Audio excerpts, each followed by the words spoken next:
Department కలెక్టరేట్కి సంబంధించిన department వాళ్ళకి ఏ రకమైన న్యాయం చేయట్లేదు.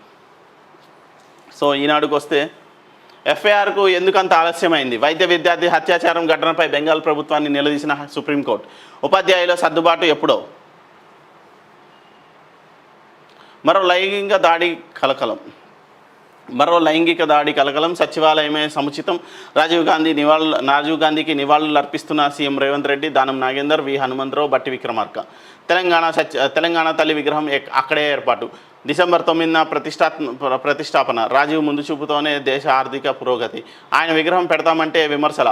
బారాసాకు మళ్లీ అధికారం కల. మాజీ ప్రధానమంత్రి సభలో సీఎం రేవంత్ రెడ్డి.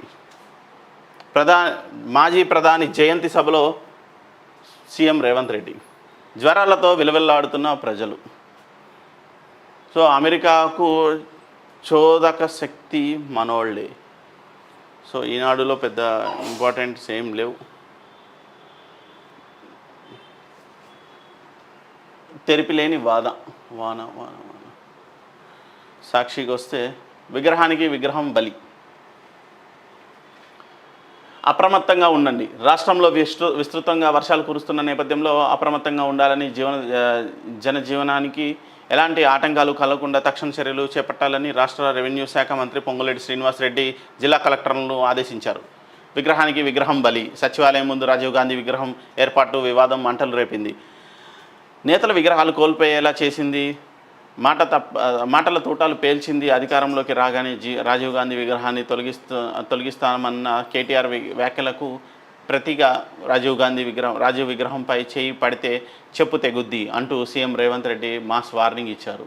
దీంతో నా మాటలు గుర్తుపెట్టుకో చీఫ్ మినిస్టర్, అధికారంలోకి వచ్చిన తొలి రోజే సచివాలయం పరిసరాల్లో ఉన్న చెత్తనంతా ఊడ్చి పారేస్తాం అంటూ BRS working president KTR counter ఇవ్వడం అధికార ప్రతిపక్ష పార్టీల్లో వేడి రాజేస్తోంది.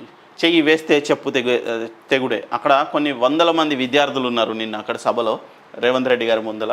ఆ సభలో ఆయన ఏం మాట్లాడతాడు? ఈ విగ్రహం గురించి మాట్లాడతాడు. విద్యార్థుల ముందలకెళ్ళి విగ్రహం, ఒక్క విద్యార్థికైనా కూడబెడుతుందా విగ్రహం? ఒక్క విద్యార్థికైనా చదువు చెప్తుందా విగ్రహం? విఘ్నత నేర్పిస్తుందా విగ్రహం? చెప్పుకోవడానికి చరిత్ర పాఠాల కింద ఉంటుంది, నేను కాదనను. మీ పార్టీ నాయకులకి దండలు వేసుకోవడానికి సంవత్సరానికి ఒకసారి ఉంటుంది, రాజకీయం చేయడానికి ఉంటుంది, అవన్నీ వేరే. కానీ ఇక్కడ మీరు సీఎంతో పాటు విద్యాశాఖ మంత్రి కూడా, ఆ విద్యాశాఖ మంత్రి హోదాని మర్చిపోయి ఏదేదో మాట్లాడతారు విద్యార్థుల ముందర. అది సిగ్గుచేటు. సీఎం హోదాలో ఉండి రేవంత్ రెడ్డి గారు ఇలా మాట్లాడతారు అనుకోలేదు నేను ఎప్పుడు. మరో రేపు హత్య జరిగితే మేలుకోమా? మరో రేప్ హత్య జరగనిదే మేలుకోమా? కోల్కతా వైద్యురాలి అత్యాచారంపై సుప్రీంకోర్టు. ఆత్మహత్యగా చిత్రీకరించారంటూ ప్రిన్సిపాల్పై ధ్వజం. అతనికి మరో పోస్టింగ్. ఎఫ్ఐఆర్ అంతా లేటా? మమతా సర్కార్ను తూర్పారబట్టిన ధర్మాసనం. సో వైద్యుల భద్రత కోసం ఇది జరుగుతోంది. రోజంతా ముంచెత్తిన వాన. నిన్న మొత్తం వానే నడిచింది తెలంగాణలో. మాకెందుకు రుణమాఫీ కాలేదు? సో 7,500 కోట్లు ఇప్పటికి వచ్చింది కాబట్టి చూద్దాం. అనుమతి లేకుండానే ఫోన్ ట్యాపింగ్. విదేశాల్లో ఉన్న నిందితులు రప్పించేందుకు చర్యలు చేపడుతున్నాం. దర్యాప్తు నిష్పక్షపాతంగా సాగుతోంది. బాధ్యులు ఎవరిని వదిలిపెట్టం. హైకోర్టులో రాష్ట్ర ప్రభుత్వ కౌంటరు. ఇందులో మాకు ఎలాంటి సంబంధం లేదు. కేంద్రం ఫోన్ ట్యాపింగ్ అయితే జరుగుతుంది. 2,500 ఇస్తే లొకేషన్ డేటా తీసిస్తారు, లొకేషన్ ట్రాకింగ్ తీసిస్తున్నారు ఎస్ఐలు. సో డీజీపీ గారి దృష్టికి తీసుకెళ్ళాం. వీళ్ళకి ఒక ఇది ఉంటుంది, యాప్ ఉంటుంది. ఇప్పుడు ఎస్ఐల నుంచి తగ్గించేశారు, ఆ పరిధిని తగ్గించారు. ఎస్ఐలు ఎవరు ఇవ్వట్లేదు ఆ డేటా. ఎస్ఐలు కాకుండా సిఐలకి ఫోన్లో చూసుకునే వరకే ఉంది. ఏ డేటా తీసినా కూడా తెలిసిపోతుంది బయట. ఫోన్ ట్యాపింగ్ అంటే లొకేషన్ ట్రాకింగ్ చేస్తున్నారు పోలీసులు. దాన్ని బయట అమ్మేవాళ్ళు మొన్నటి వరకు ఇప్పుడు కూడా దొరుకుతుంది. కొన్ని వేరే రాష్ట్రాల నుంచి తెప్పించుకుంటున్నారు. సో డేటా అమ్ముతున్నారు, డేటా చోరీ అవుతుంది. ఇన్కమింగ్ అవుట్గోయింగ్ కాల్ లిస్ట్ చోరీ అవుతుంది మంది.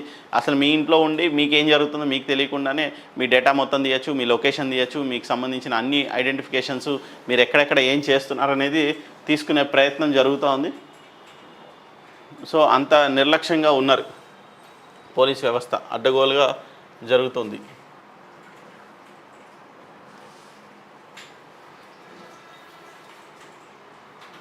మీ అయ్య విగ్రహాన్ని పెడతావా? సచివాలయం నుండి దొంగలకు తాగుబోతులకు స్థానం లేదు. అది రేవంత్ రెడ్డి ఏమేమి మాట్లాడాడో ఒక్కొక్క పేపర్ ఒక్కొక్కలాగా వర్ణించింది. మీ అయ్య విగ్రహాన్ని పెడతావా అంటే ఆయన ఇంకా హెల్దీగా ఉన్నాడు, ఆయన ఇంకా నిన్నటి వరకు యాక్టివ్గానే ఉన్నాడు, సీఎం హోదాలో ఉన్నాడు. తెలంగాణ సాధించిన వ్యక్తిగా ఆయనకి ఖచ్చితంగా సముచిత స్థానమే ఉంటుంది తెలంగాణలో కేసీఆర్ గారికి. సో కేసీఆర్ సీఎం కాదు ఇప్పుడు, కేసీఆర్ సీఎం కాదు, రేవంత్ రెడ్డి సీఎం. సో రేవంత్ రెడ్డి విగ్రహం కూడా పెట్టరు రేపొద్దున్న ఇక్కడ. ఎందుకంటే రేవంత్ రెడ్డి అయినా సరే ఎవరైనా సరే అక్కడ గాంధీ, సోనియా గాంధీ, రాజీవ్ గాంధీ, రాహుల్ గాంధీ వాళ్ళ ఫ్యామిలీ విగ్రహాలే పెడతారు తప్ప వేరే విగ్రహాలు పెట్టరు. నీ అయ్య విగ్రహాన్ని పెడతావా, నీ అయ్య విగ్రహాన్ని పెడతావా అని కేటీఆర్ని అడుగుతున్నాడు. అంటే కేసీఆర్ విగ్రహం ఎవరైనా చనిపోయిన విగ్రహాలు పెడతారు అంటే నీ ఉద్దేశం ఏంటి? ఆయన తొందరగా ఇదవ్వాలి అనే ఆలోచనలో రేవంత్ రెడ్డి ఉన్నట్టు తెలుస్తుంది. దమ్ముంటే రాజు విగ్రహాన్ని టచ్ చేసి చూడు. కేటీఆర్పై సీఎం రేవంత్ రెడ్డి వార్నింగ్. చింతపండుకే బీఆర్ఎస్ పరిమితం, చింతమడకకే బీఆర్ఎస్ పరిమితం. ఆ పార్టీ మరోసారి అధికారంలోకి రావడం కలే. రాష్ట్ర సంస్కృతి ఉట్టిపడేలా తెలంగాణ తల్లి విగ్రహం డిజైన్. సెక్రటరియట్ ముందులు పెట్టే బాధ్యత అయిందే. పంట రుణం జారీలో జాప్యం వద్దు, మంజూరులో లెక్కలే కీలకం కాదు. బ్యాంకులకు ఉండాల్సింది ఆత్మ ఇప్పటిదాకా వచ్చారు. ఫోన్ ట్యాంగింగ్ అనుమతులు లేవు. ధరణి దరఖాస్తులు 10 రోజుల్లో పరిష్కరించండి. కుండపోత వర్షం. Hyderabad full time commission